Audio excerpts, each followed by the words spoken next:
रास्ते में चलते हुए लकड़हारे ने मन में सोचा कि आज लकड़ियों को बेचने से जो धन हमें प्राप्त होगा उस धन से मैं सत्यनारायण भगवान का पूजा अवश्य करूंगा।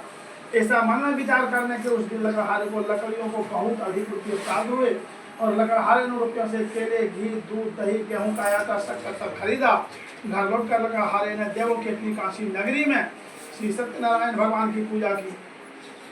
उस पूजा में उसके परिवार और आसपास के लोग सभी सम्मिलित हुए। श्री सत्यनारायण भगवान की पूजा और व्रत कथा सुनाने के बाद लकड़हारे ने प्रसाद बांटकर स्वामी प्रसाद को ग्रहण किया।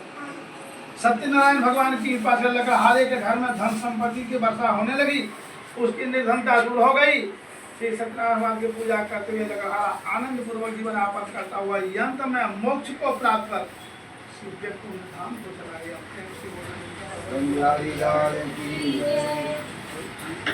इस प्रकार से सूर्य आगे कहते हैं कि हे ऋषि मुनियों, अब मैं आप सबको आगे की कथा सुनाता हूँ। प्राचीन समय में कनकपुर में उल्कामुख नामक एक बुद्धिमान तथा सत्यवादी राजा राज करता था। वह प्रतिदिन मंदिर में जाकर श्री सत्यनारायण की पूजा करता था और निर्धनों को, गरीबों को खूब धन दान दिया करता था। वे दोनों हर महीने से संपत्ति के भंडार भरे थे। उनकी सारी प्रजा बहुत ही आनंद से जीवन यापन कर रही थी।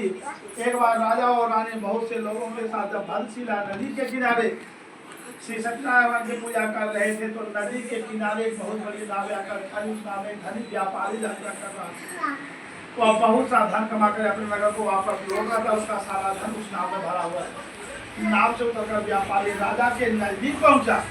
राजा को पूजा करते हुए उसने पूछा कि हे राजा, आप सभी लोगों के साथ मिलकर इस पूजा को करने से मनुष्य को क्या लाभ मिलता है। राजा ने व्यापारी से कहा कि हम हर पूर्णिमा को सत्यनारायण भगवान का व्रत करते हैं, फिर पूजा करने के बाद भगवान का प्रसाद लोगों को बांटकर स्वामी प्रसाद को ग्रहण करते हैं।